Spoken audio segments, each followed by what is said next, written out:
Welcome everyone on a beautiful winter's day. We're past the shortest day of the year, Sue. We're on our way back up. Not that we're all counting. Thank you for joining us all today. We're just waiting. The numbers are going up there. I can see we've got a really good turnout today, Sue. This feels like something that's clearly resonated with people. Yeah, well, AI is undoubtedly topical, there's no doubt. And we've got Donna Burr will be leading the chat box today. Thank you. And start to see some people coming in. We might kick off in the interest of time. We've got some really interesting content today. So good morning, everyone. Welcome and thank you for joining us today. I'm Jacinta Whelan, partner in the Melbourne office, and I'm hosting today on behalf of the Watermark team across Melbourne, Sydney and Brisbane.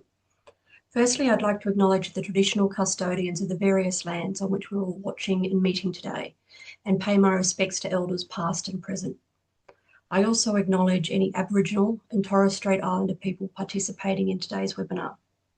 Some housekeeping as we get underway. The session is being recorded and Sue has kindly allowed that she will be sharing the slides post this session, so that what that means is sit back, relax, absorb. You'll get the recording and you'll get the slides to be able to sort of take your time and revisit this content in your own time, because there's a lot to get through. Really wanted to just sort of set the scene and the purpose of today.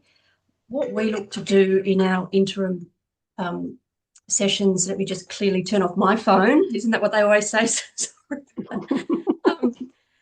What we aim to do at Watermark is to bring to you, our network, highly relevant content as you work through, explore and grow your executive and board career.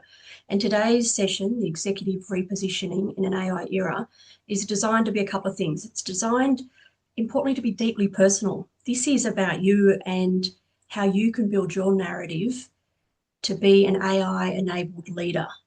It's very much part of the toolkit that you will need going forward. As executive search business, we are seeing who gets the roles and the people who have mastered this skill and built into their narrative where AI fits in with their leadership. They're the ones who are getting the roles. So we really wanted to bring you that today. It's also designed to be a bit of a call to action. Self-agency is a word that I talk about a lot, because it's about taking control of your career, and that's never been more important.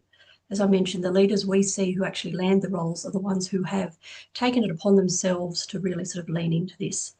It's also designed to be positive and practical. So there'll be some takeaways. There's some activities that Sue's going to walk us through at a high level, because we've only got the hour, but really want you to be able to walk away from today with some actions that you can take. Let me introduce Sue. Absolutely delighted. Sue and I have known each other for a long time and had some really interesting conversations over the years. And thank you for being our guest, Sue. Sue is the founder of the Uncertainty Lab. She's a former executive leader across organisations including Monash Health, Care Australia and the Australian Red Cross. And she now works with boards and senior leaders navigating AI, uncertainty and change. Sue brings a practical, human-centred perspective that's been shaped by 25 years in transformation, strategy and crisis leadership. And she's been building her own AI-enabled advisory practice from the ground up over the last 18 months. And having a ringside seat to that has been an absolute privilege for me. So thank you for including me very early on in some of those conversations, Sue. We're thrilled to have Sue with us today and very much look forward to the perspective that she'll share. But before we dive in, let me set the scene. AI has changed how executives work, lead and are valued. It's not a moment for technical experts. This is a moment for adaptive leaders. Today, we wanted to talk about how to reposition your professional value and express it with confidence out there in the market. The aim, as you signed up for today, was to provide you with some tips and tools of getting to the starting line with hope, optimism and positivity about your career and what comes next. You might dive in, Sue. Fantastic. Thanks, Jacinta, for that kind introduction, and hi, everyone. And thanks also to Watermark for bringing this conversation together. As Jacinta mentioned, I really want to try and cover three things today. Firstly, how is AI changing your professional value? Second, how do you actually work out where your value actually sits now? And then finally, how do you express that position with credibility? But before we get into the content, I'm going to get Mad's help here. We're going to kick off with our first poll. And the question is pretty simple. How are you actually feeling about AI right now? So I'm hoping that's going to come up on your screen shortly. And the invitation is just choose whichever word feels the closest right now. Don't overthink it, just in this particular moment. As Jacinta mentioned, I asked this question in my AI leadership circles, and over 100 leaders have been through that program at this point. So I'm going to share with you what are the common answers that come up in that forum, and I'm going to be interested to see how they might compare with today's answers. So just a minute, yeah, and then Mads will share, jump in if you haven't, and then Mads will get us the answers and we'll let you know. Here they come.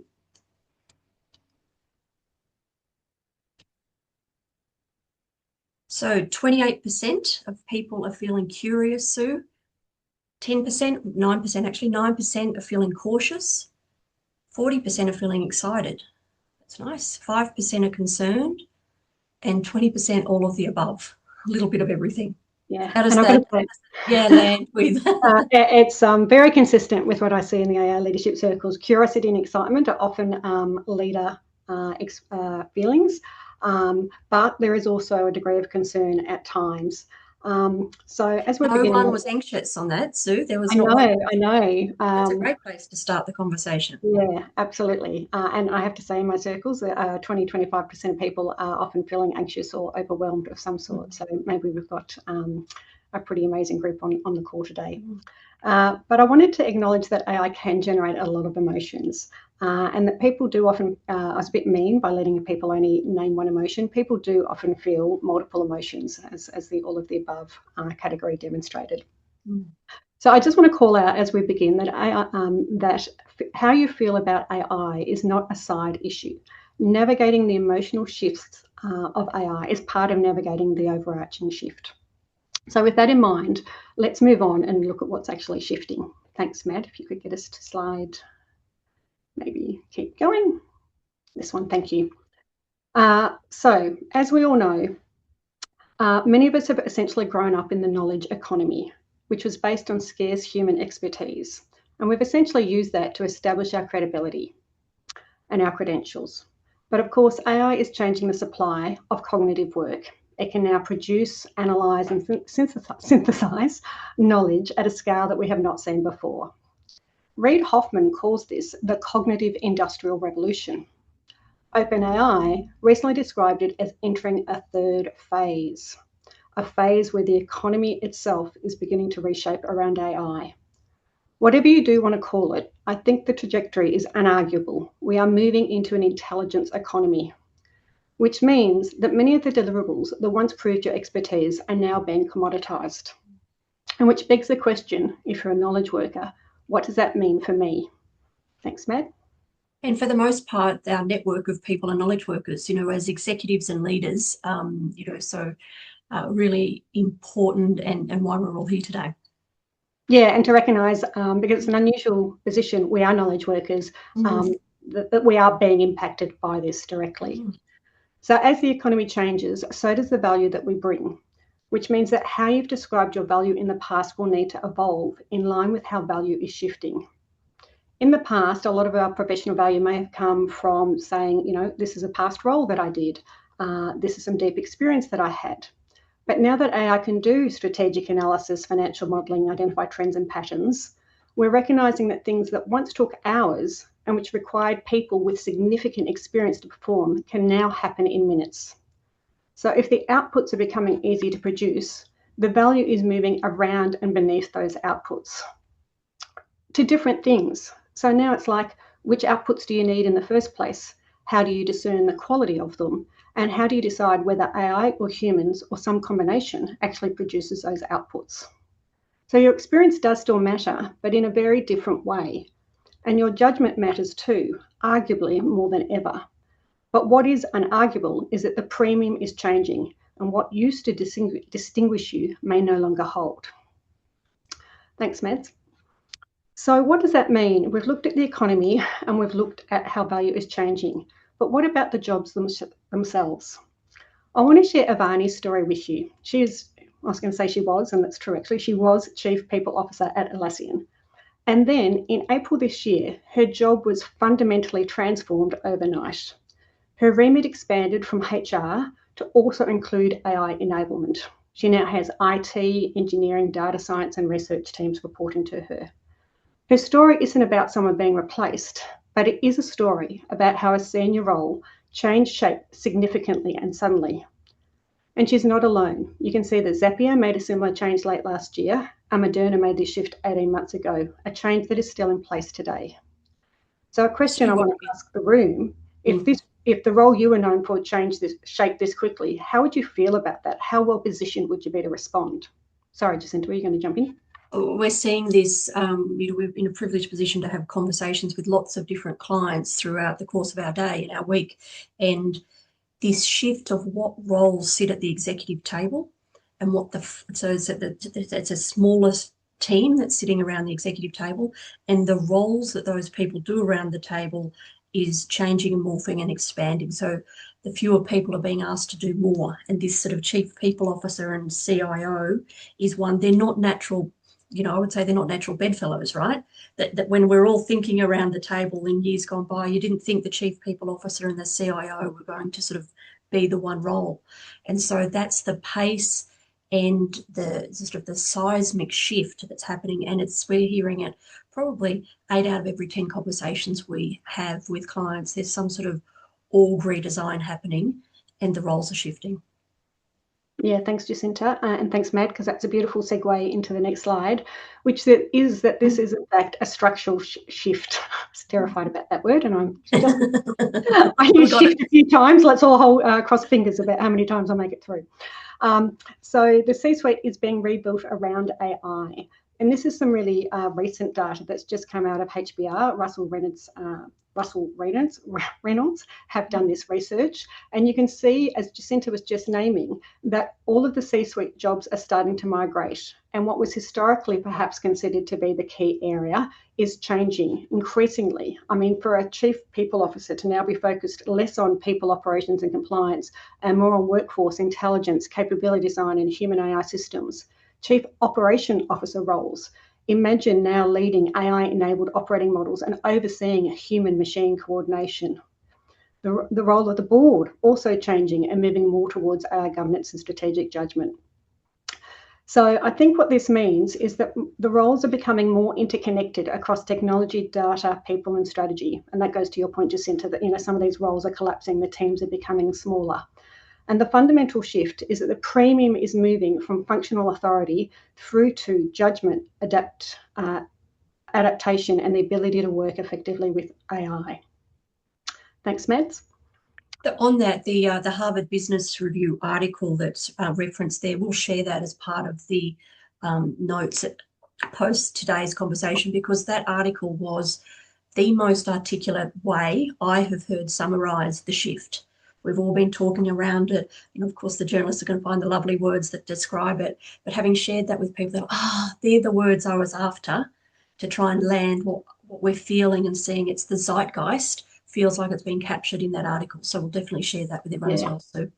I agree, Jacinta, and thanks to my AI-enabled processes for feeding me that research just a day or so ago before I was finalising this. But for all of the reasons we've just discussed, the shift in the economy, the shift in what value looks like, the shift in the jobs, I think it's important to recognise that AI is fundamentally a shift in leadership as well, not just a technical change. It's changing what can be delegated, it's changing where judgment is needed, it's changing how authority is earned, and it's changing where accountability sits. AI is literally redrawing the boundary between human and machine work, and that boundary is moving while we're standing on it. So we're going to be the generation when this shift has come through. That means senior leaders cannot treat AI as something that's happening somewhere else. And the choice as a leader isn't about whether or not to engage, it's about whether we engage deliberately. And you're going to hear that word a lot this morning. or whether we allow our roles, value, and decisions to be reshaped by default. And thanks, Med.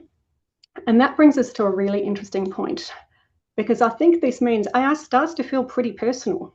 AI requires us to ask uncomfortable and even confronting questions. What is my experience worth now? AI touches on competence. Something that once took hours can now happen in minutes, and you can literally watch it happen on the screen in front of you.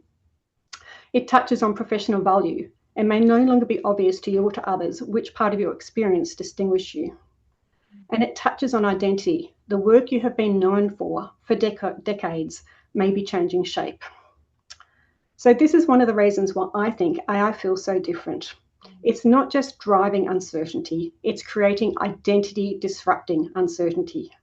It's not just changing workflows, it's changing the very workflows that you built, that helped you build your reputation. So if it feels uncomfortable, that's okay. That's a very human response. It certainly felt deeply uncomfortable for me, and I'm going to share a little bit more about my story later. But working out what AI means for you is part of the leadership shift I've just mentioned. You can't lead others for a change until you've led yourself through it first. But before we talk about how to do that, we wanted to share one more poll with you. This one is a poll around things that we rarely say out loud. AI can be unsettling, and it is okay to admit that. So I wanted to invite anyone who would like to participate in this poll to do so. And of course, it's completely optional. But the question is, are there things that you've privately wondered about, whether you've said them out loud or not? Are you thinking about the impact of your experience, the impact of AI on your experience, and whether you are more differentiated? So I'll just give you all a minute to kind of complete that, and then we'll hear from Jacinta with the results. Sue, while we wait for the results, you said AI is a personal journey. I often think of AI as a DIY sport. It's not something you said there, you can't outsource it. You can't say, I've got my team onto that. As a leadership tool, you can't lead through it, you just said, until you do it personally. And I think that's really quite, in the weeds a bit, and having played and experienced and DIY'd it, done it yourself. Yeah, absolutely. Wait and see what these results come through.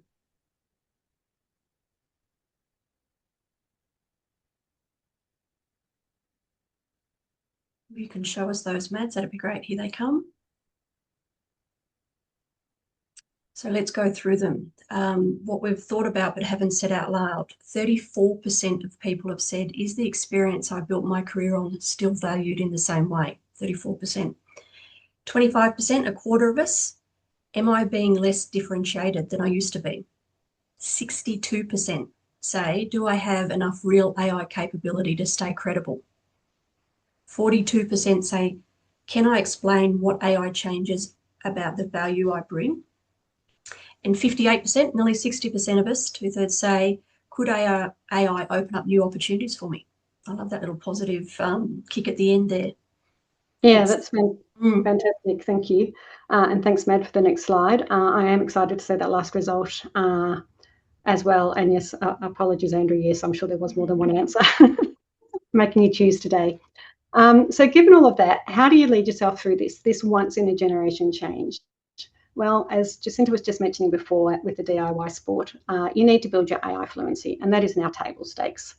Watermark's latest survey showed that AI use is already widespread amongst interim execs, so I use AI is no longer a differentiator. But for senior people, I don't think the question is, can I use the tool or can I use AI? The more important question is, what is my AI position and how does that change the value that I'm creating? Thanks, Mads. So I hear you're asking, what is an AI position? I describe it as a clear set of choices that you explicitly make about how you work with AI. It answers questions like, where do I use AI and where do I deliberately choose not to? It asks questions like, how is AI actually changing the way I work, not just saving me time? It's way more than just using it to get an email out the door faster. It's asking questions like, or answering question and making choices about what AI risks are most relevant to me and how do I mitigate them? And what habits am I building to become and to remain AI capable as the landscape shifts? So ultimately, the purpose of an AI position is to capture the choices you make guide your leadership decisions, and help you act deliberately, not reactively, in a fast-changing landscape. Thanks, Matt. The thing is, though, an AI position is important, but it's not enough. It won't fully answer the question that we asked at the start, which was, what does AI mean for me?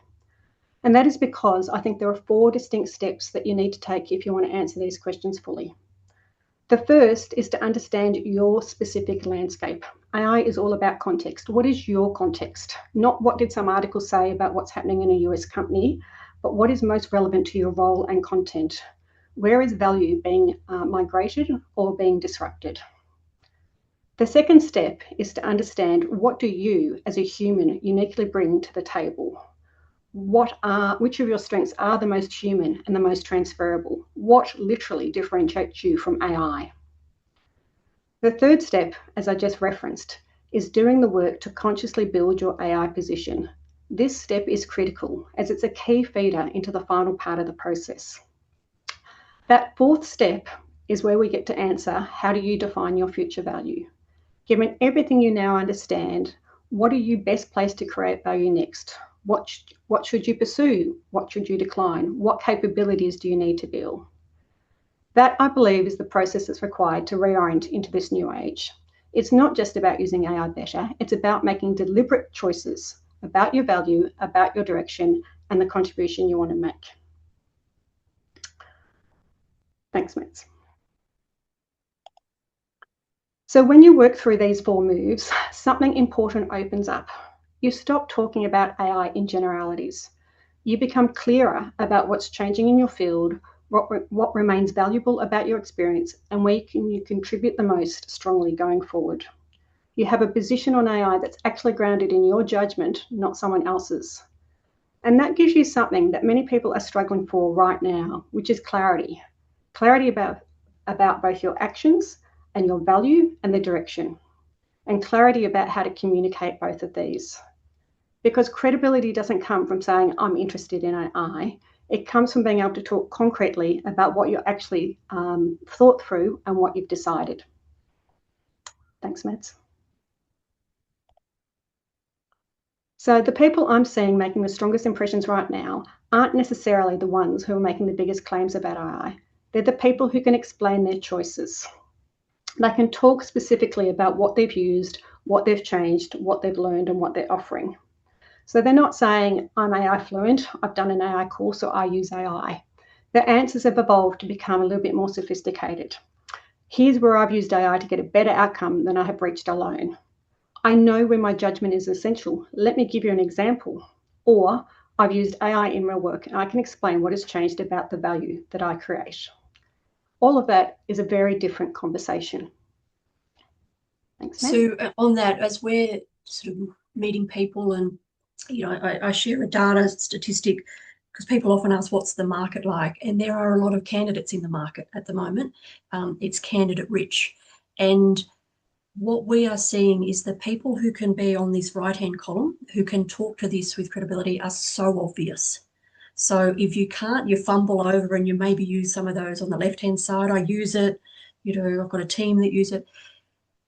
When it's really obvious that you do it, you've done this work, whether you know it or not, and whether you've had your process or not, but you start to say these sort of really natural sentences, a bit like the ones on the right, where I've used it, this is where it worked, this is where it didn't, and it just becomes part of the narrative in a really conversational way. Isn't a standalone tool at all for executives. We're seeing it. You still need your domain expertise if you're a CFO, a chief people officer, a CIO. Those skills clearly are still important, and it's how you use AI to support that, and then your leadership over it. So it's an end.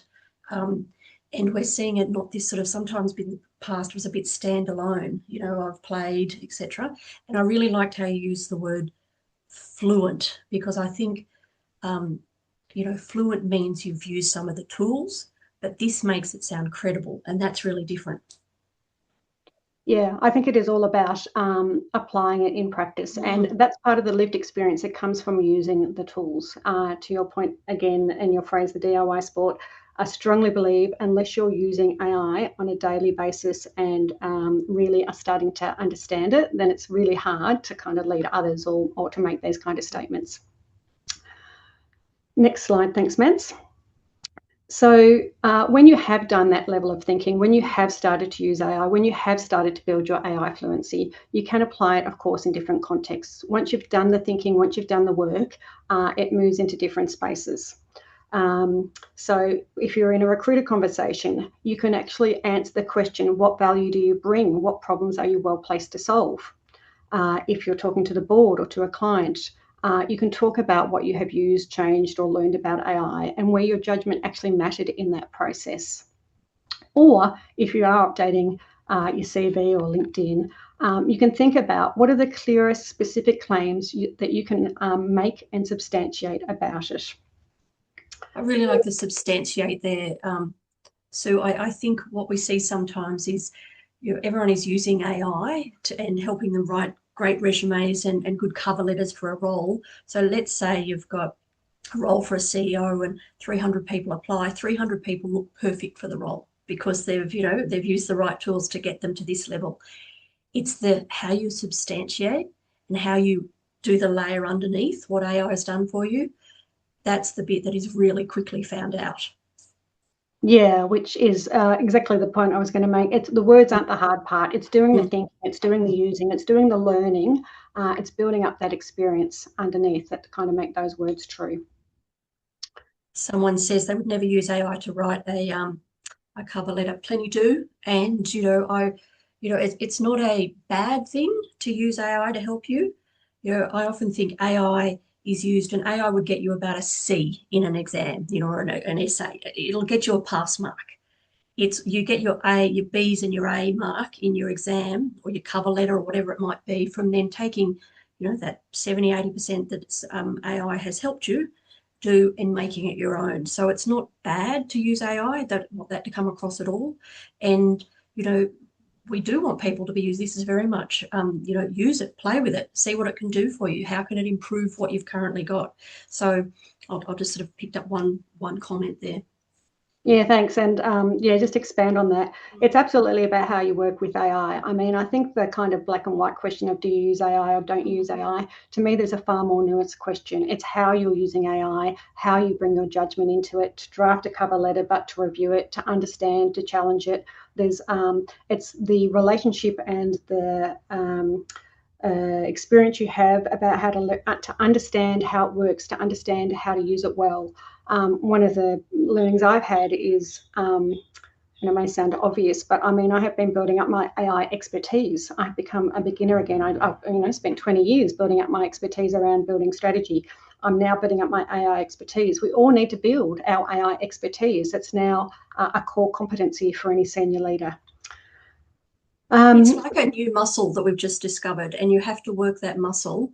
And like anything, it hurts a bit to start with, and you haven't, you feel it because you haven't, and you feel that some days when I'm using it, my head hurts, and I've got to take a step away as you start to develop this muscle, as we call it. And there's a lot of people sort of comments that AI is a tool and you need human judgment. That's exactly what we're saying here.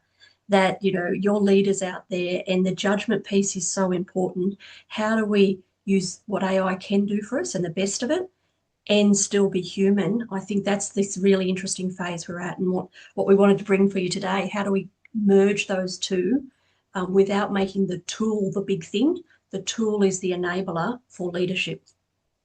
Yeah, and that's one of the reasons why I'm such a fan of building out your AI position and making very conscious and deliberate choices. This is the personal part of it.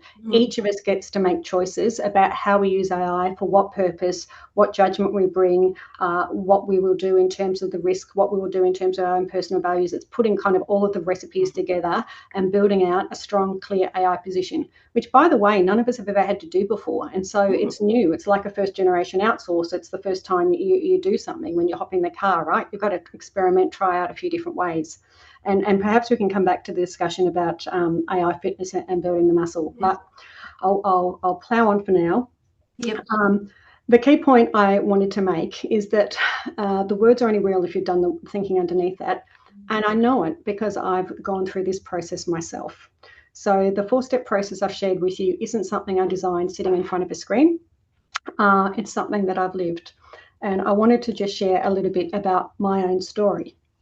So my AI story started in June 2023 when I used ChatGPT for the first time.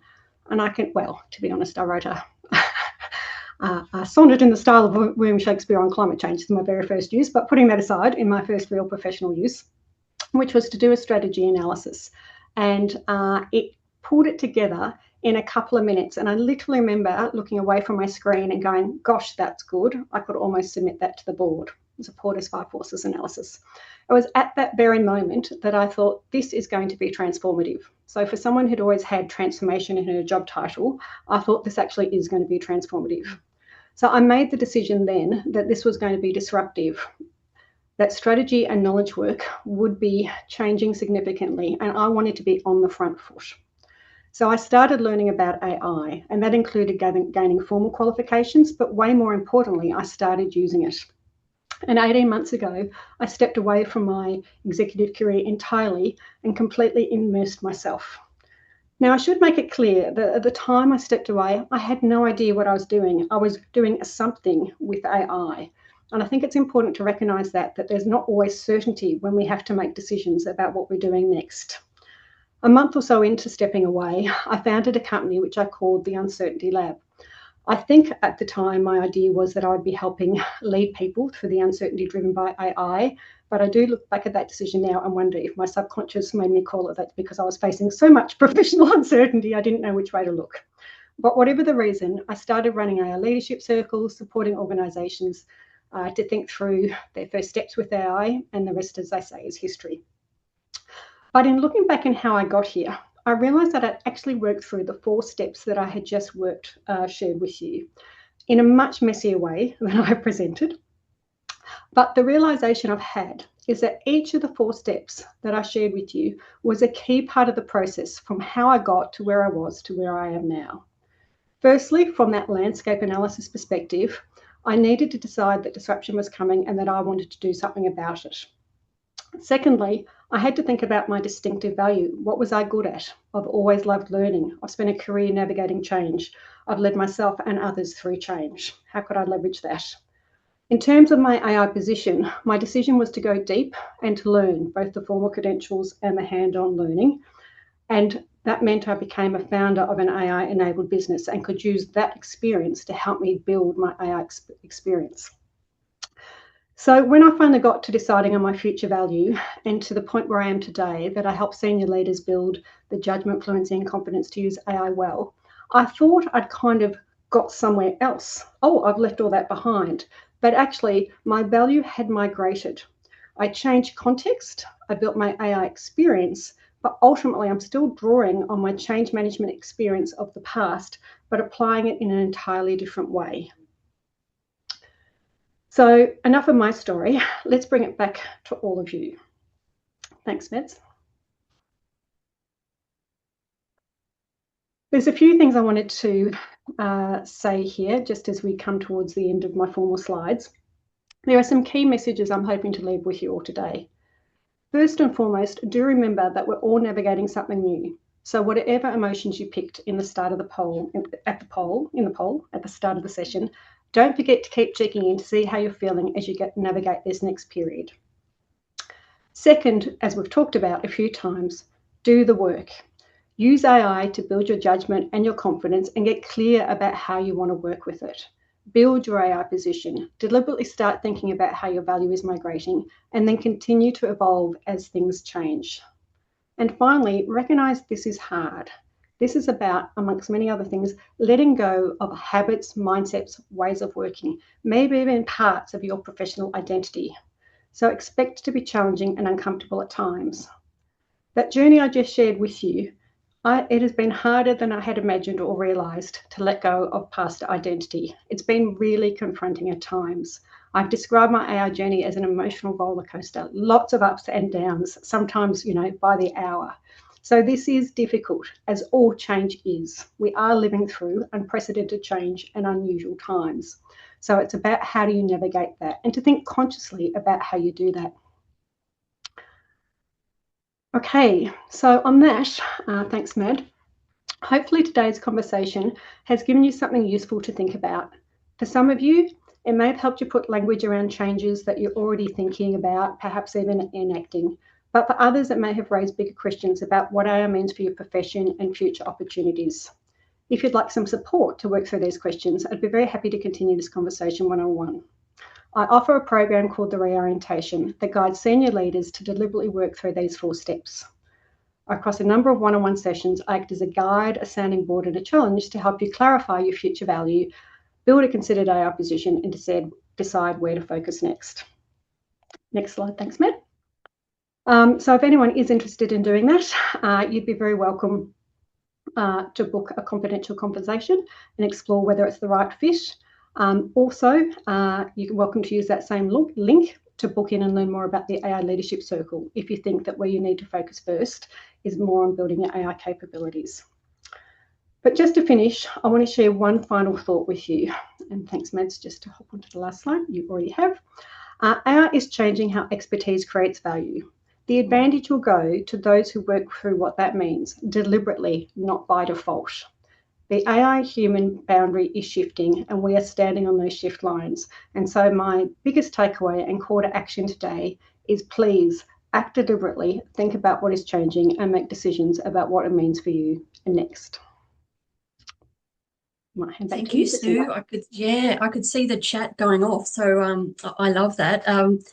I had a couple of questions, but you know, as I think about this, you're a change expert, and it feels like people have a view of AI, good friend or foe, all the different sort of aspects of there's so many views about AI. What we wanted today to be about is about you as leaders and how you embed it into your narrative, because as I started with saying, they're the people we see are getting the roles. So you can have a view on the ethics of it, and all of those things are absolutely important, and you will form your own view on those. But you can't be a leader in today's world without having a view. And so this is starting to do the work for you to form whatever that view is. And AI feels like the catalyst for a change journey, and any change is hard. So we've all been through some sort of change. Not many people like change, even though, as the cliche says, it's the only constant. But Sue, you said something to me as we were sort of preparing for this slide, that sometimes the change journey, you have to go through that yourself before you can even get to the starting line. And I thought that was a really interesting concept, that no one's behind. It's not so far out of the gate that you've missed this. And so this element of getting people to the starting line, can you talk a bit more about that? Yeah, I think just to pick up on your point, you absolutely haven't missed this, but I would say it's time to get on board. Last year when I talked to people, 2025 to me was, if you want to embrace AI, that's great. If you don't, that's great too. Each to their own. I think we're seeing AI accelerate at significant pace, and I'll come back to this. The capabilities are accelerating, and they're going to become more and more material. So yes, people do have very different views about AI, as do I. My views change quite frequently, actually. I spent time going, what am I doing working in AI? I'm so troubled by so much of it. I don't even know if this is the right career for me, right? We've all got different emotions, and it's a very bumpy place. But the reality is AI is moving at speed. The speed of adoption, of course, is going to vary, because that's what change is all about. We've got the intelligence growing, but we've got humans, if you like, as the friction point, a good friction point, which is the jagged frontier. Some industries will move at speed, some industries won't. Some organizations will, some organizations won't, and some leaders will, and some leaders won't. So I think in that context, we've all got to make the decision about where we're at in that journey. And I talk a little bit about, you talked about building AI muscle before, but I think it's about building your AI fitness. I still look back with bemusement at my naivety almost a year ago now, where a few months into this, oh, hey, I've got this, I'm getting the hang of it. I mean, how naive was that? You can't learn this because it keeps moving. And that's really important, because it means we all have to adapt our behaviors to become AI fit. We have to become ongoing learners. And so to get to the starting line does actually keep moving a little bit. And so I think what's important is recognizing we're in this transition period. There is ongoing build of capability. We all need to take whatever choices we'd like to make deliberately, not by default, to move forward in this journey. And now it's about building up the right muscles and the right learning habits and the right approach, because it's a very nuanced situation. And we don't want to end up in a space where there's the haves and the have-nots, the people who understand it and the people who don't understand it, the people who are using it and they're not using it. I'm finding more and more people are starting to build up their capability. So it is starting to matter if there are people who haven't started on the journey yet. So it's not too late, and people should start. But people should start, and starting isn't enough. You start and you stay on the treadmill. You actually keep walking. You keep going up the mountain. Two questions I've got on that, the start, and sort of there's this sort of, I was reading about the compounding of knowledge in this. So that the hockey stick shaped curve of learning and how to start, because you'll then build this sort of compounding type like interest of knowledge around AI. Could you just talk to that? And then I want to get to a couple of other questions. Yeah, I've been thinking for a while now that learning AI is like climbing up a mountain, mainly because I find it tiring and I have to keep stopping for rest, which is my experience on mountains as well. But when you climb up a mountain, you have the people at the front of the pack and you have the people at the back of the pack. Yeah. And over time, when you're on a hike or whatever, that pack starts to spread out. Now, the AI comparison point to that is when you're at the start of the pack, what happens in AI land is that you start to get better tools. I don't know what the equivalent would be, steroids, drugs, whatever. Bad example, but unlike climbing a mountain, or perhaps it is, the fitness grows, and so you get fitter. So you actually start to race ahead. And again, this has been my own experience, and this is where I'm really starting to be conscious about those people who perhaps haven't left base camp yet, or are still thinking about, I've got to get onto that mountain, but I've just got so many other things to do before I get there. I genuinely respect that, but what I'm noticing is that spread is growing. And what I'm noticing is that the more AI enabled you are, the more AI enabled you can become. So it does compound. It is like that compounding interest reference that you just made.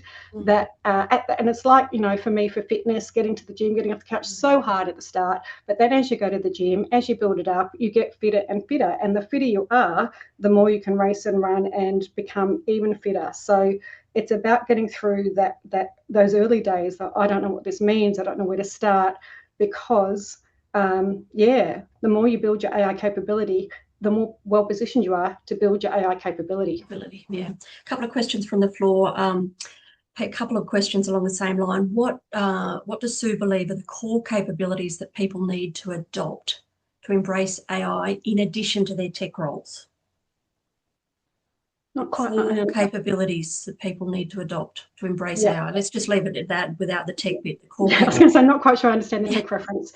To be an AI capable leader, I think there's a few foundational pieces. The first, as we've touched on a number of times, is you need to use it. You can't build your AI judgment without using it. You can't play the piano by reading a book about it. You need to use it. The second part of it, though, is to have your imagination and to move beyond sending an email, using it for speed. AI opens up entirely new possibilities, and it's about, and to be honest, you can't really access that if you haven't used it enough to see what some of those possibilities are. So I think it's about trying to explore different ways. So use it, redesign and reimagine how you're going to use it and what does it open up for you. Think about learning as a practice, not a one-off event. Stop going, I've learned, project management, or I've learned strategy, or I've learned AI, I did a course on the weekend. Tick. It doesn't happen. It is not a one-off event. It is a continual learning practice. It is behavioural change for all of us. How are you embedding learning into your life now? Yeah. And the fourth part of it, to be AI capable, is to think through risk. There is a lot of possibility with AI. There is an enormous amount of risk. You should be using AI. You should be very conscious of the risks related to AI, specific to you, specific to your context. We can all worry about mythos and cyber defenses of the banks, but actually in your day-to-day job, what are the AI-related risks? So I believe an AI-capable leader uses AI well, reimagines what's possible with AI, considers learning as a practice, and also thinks about what the AI-related risks are and how to mitigate it. You've got to be able to use it responsibly. And then the final piece I would add to that is this personal reckoning. This AI is personal. What does it mean? Because as you go through this, the more you become AI capable, the more you use it, the more you recognize that things that you used to do in the past and value you added in the past, AI can do it. Now, some people want to hold on to that for choice, and they're welcome to. And that's part of your AI position. I'm not ceding this to AI. I'm choosing to do it. Other times, though, that choice may be made for you, or it might make sense to cede it and hand it over. This is negotiating the human AI boundary. What are you going to do? What is AI going to do? And I think it's about having that personal reckoning. Yeah. A question here says, are you seeing or hearing anything about the varied uptake by age groups? Are the younger people better at this? We think they might be because they're digital natives. Our data at our interim survey would say that people who work this way are leaning right in, and it's not an age thing, it's a mindset thing. But interested in anything you've seen or read. What I have noticed is a couple of things. One, something attitudinal. I have met my fair share of people that goes, oh, thank goodness it's happening now. I don't need to worry about it. Perhaps people towards the can down the road. Yep. Yeah, so I always like to challenge that one. And of course, it's entirely their prerogative to ignore that challenge. But AI is going to be in your life whether you work or not. So one, there's an attitudinal moment for some. Two, and I think very interestingly, a lot of young people haven't embraced AI. I've certainly seen some data and research that they're slow to do that they're skeptical about it, that they're resistant to it. I'm speaking generalities here. We all know that you can find studies and research to show most things in most directions if you look hard enough. Whatever view you want to promote, of course. But I think it is fair to say that it's not always, this is not, and I guess the message I want to say, it's not a young person's game. It's not an age-related thing. It's not because you're at a certain age that we need to concede on it. Actually, there is evidence to show that people who have deep experience are better able to leverage AI, and that you'll get better results from AI using your experience, right? So actually, there's enormous opportunity for many people on the call who are of a certain age and a certain level of experience to actually become AI experts and AI gurus. There is quite a challenge, and there is emerging research showing that kind of early adoption, one, some young people are skeptical about it. Two, they're obviously very anxious about it because it is potentially cutting them out of the workforce. So there's some early signs that those entry-level jobs are, definitely at risk.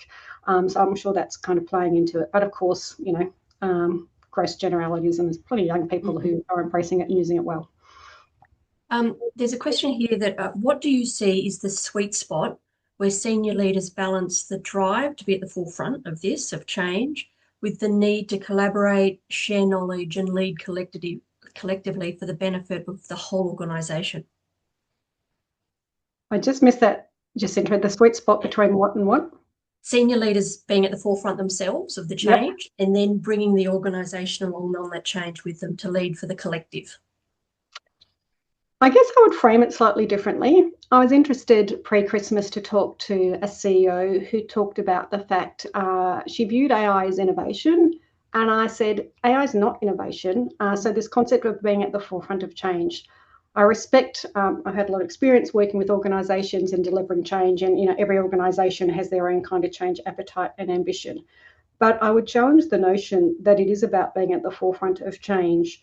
I think this is about your organisational strategy and your organisational leadership culture as well.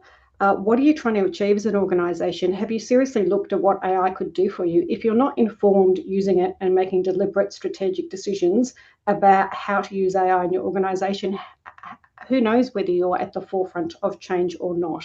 So I think the question and the challenge I'd put to many senior leaders is you need to think about it for yourself in terms of your own job. How do you do your job? Will you still have a job? What is your job evolving to look like? But secondly, how can you make a contribution into the organisational context if you're not informed enough, experienced enough to be deliberately making choices about what you should and shouldn't be doing?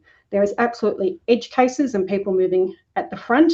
There are plenty that are perhaps still starting their journey. Everyone's going on the journey, right? The only question is, how far are you going and how fast are you going? And that's a comment I've been making in the change space for the last 20 years. Decide how far you're going, decide how fast you're going. So I think that applies at the organisational level. I think it applies for individual leaders as well.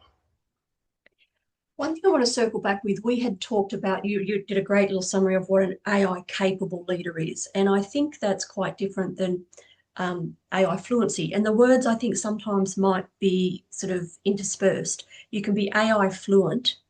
And how would you describe that as different than AI capable? Yeah, I think AI fluency talks to that initial period of literacy. I believe AI fluency still involves being fluent in AI. Yes, you need to learn the terms, but you need to learn how to use it, and it does involve being having that experiential, immersive knowledge. You're AI fluent. However, I think being AI capable is a step above that. It does mean you're more deliberate, you're more applied, you're more conscious. I think many people will hopefully get towards AI fluency. I think strong leaders will be AI capable leaders. And it's a capability, right? There's a leadership capability, there's an AI leadership capability. This is part of our core capability, that a set that as leaders we need to think about. Yeah, great. Someone had sort of asked a question about the pace and change, and the question was, I did a recent interim assignment that took 6 months, and the same project a couple of years ago would have taken 2 years. So what does this mean for interim executives, the length of future assignments and the need to adjust your own business cycle of how busy you're going to be doing this work? Maybe I can sort of, have a moment while you think through there. But what we are seeing is, as we've come into 2026, we're seeing the interim model as now a very strategic play for organisations, where this ability to borrow people and help them fast track or move through a project that runs alongside their business as usual. And so I think the borrowing of talent, which is our interim pool of the people who are on here, that's growing at and in being embraced by organisations as now part of the toolkit of how you bring senior talent into the organisation. There's a couple of things. The pool of people who work this way is growing. So you've got to be really clear what you deliver if you are out there in the market selling your services this way. But organisations are absolutely on board. So there's a maturity in the market. Will the assignments be shorter? I'm not sure I see that as a really obvious first step. I think the AI will help us with some of the data, the inputs, but the change piece, you're still dealing with people, you're still taking people through a journey. So I think all of the data and the inputs and the AI will just be one of the tools you use to solve whatever problem you've come into the organisation to solve. So I don't necessarily see it, this sort of, what's now 6 months will be a week within time. Sue, do you have a thought around that? Yeah, I think it depends what you're being brought in for. So to your point, if you're there to help guide the change through, it's guiding the change through, right? And then may well take 6 months. That's definitely not going to take a week.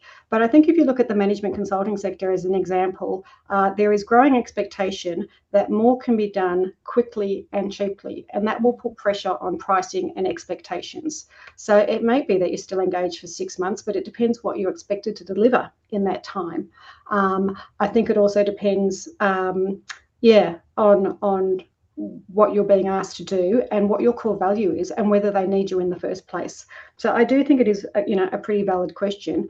My response would be, what are you offering into organizations? How is AI changing the value of that? In my example, if I was to offer myself into an organization to do strategic analysis, quite frankly, I could do a lot more in 3 weeks than I could in 3 months. Now, you're still limited, for example, by the fact that you might want to get the executive or board together to have the conversations and, schedules and calendars, etc. Except that goes to the gig economy, doesn't it? In terms of, you're not necessarily going to hire me for 3 months. You're going to perhaps hire me for an outcome. I'll do some work for 3 days. I'll produce various documents. I'll get paid to turn up to facilitate the board workshop, etc. So it is possible that the way you're operating will change. It comes down to, what is the work in the first place? What do you bring to that work? When you need to convene, bring people together, host conversations, that's got lovely human friction, right? That kind of happens. That's the bit that's not at this stage being replaced by AI. For other bits, though, that if you're in there to bring together the year's annual report or even building a transformation plan, you can actually build one of those really quickly, and you can also change things. So I think it really does depend on the nature of the work and the value you bring, and that's where you need a very differentiated approach and to honestly think about, what are you actually doing? What are you known for? What are your skills? And does it hold? Because it depends. It depends on who you are and what you're offering. It also depends on the organisation, because if they get more capable in building up and operating in certain ways.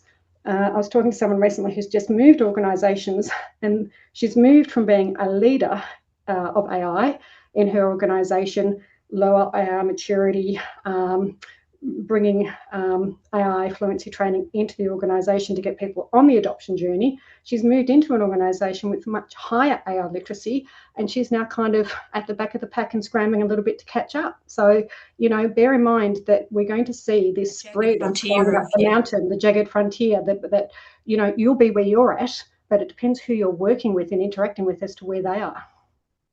I want to get you to think, as we start to get near the end of our hour, of I've got two more questions, but the top thing, the top takeaway, whether it's one or a couple. Before we get to that, someone had a question that said, what would you advise your 18-year-old child to look at, if jobs are going, etc.? And do you believe there is a deeper need to embed the AI change in business successfully? I think the answer will be yes. Yes, and I'm laughing at the question about the 18-year-old. I've got a 24-year-old and a 22-year-old, and anyone who does would know that they don't need my opinion. Thank you very much. Putting aside the advisory piece, we are all living through this, and that we all lived through COVID in exactly the same way. So, my kids went through VCE during COVID, for example. So everyone's life experience, it depends where you're at on your journey. So the 18-year-olds are living through this. So I think my advice is AI fluency is a given. It's a table stakes for anyone.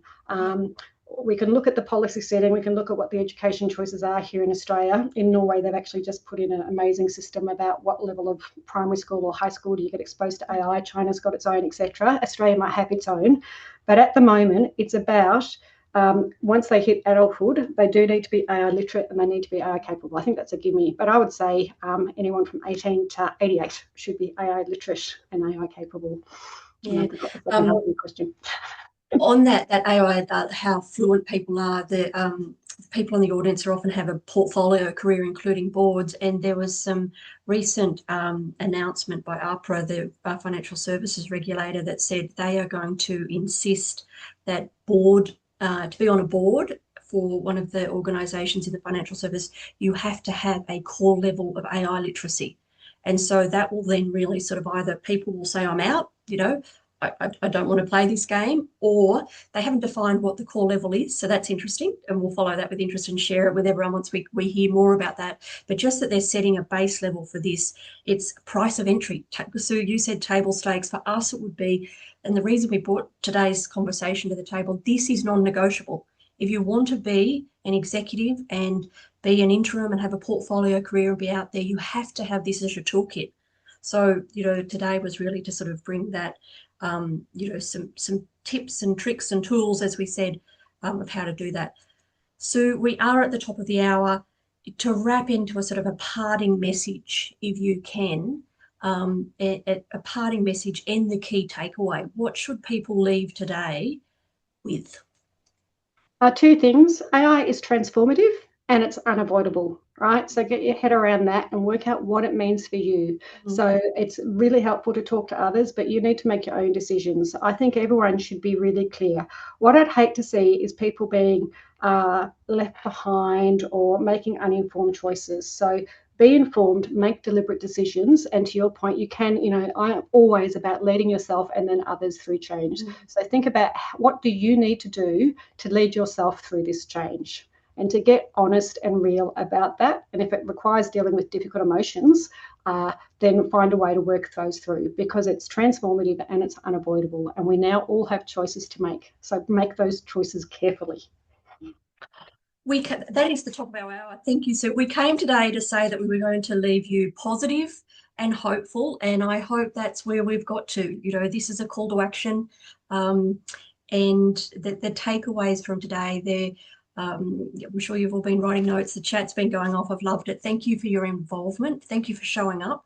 That alone shows that you sort of are ready to embrace this in your way, and at Watermark, we'll follow up for anyone who's attended today and have some various on our website will have access to the slides that Sue will share. We'll do some articles that are interesting, and we will continue to bring to our network this conversation. What's important to you? Keep telling us what you want to hear. But today felt important. It feels, it is deeply personal. The uptake for today was the highest we've ever had in terms of people coming to a session. And that doesn't surprise me because it's affecting every single one of us.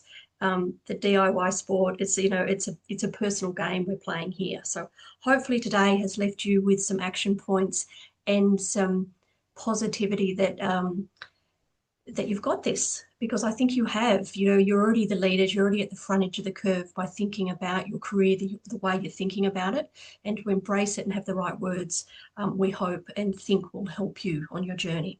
Have a wonderful day. Thank you for joining us, Sue. Thank you so much for your insights. A really kind and generous give to people, the hard-earned knowledge and wisdom that you've fought through to bring to the table. So we really appreciate that. Have a good day, everyone.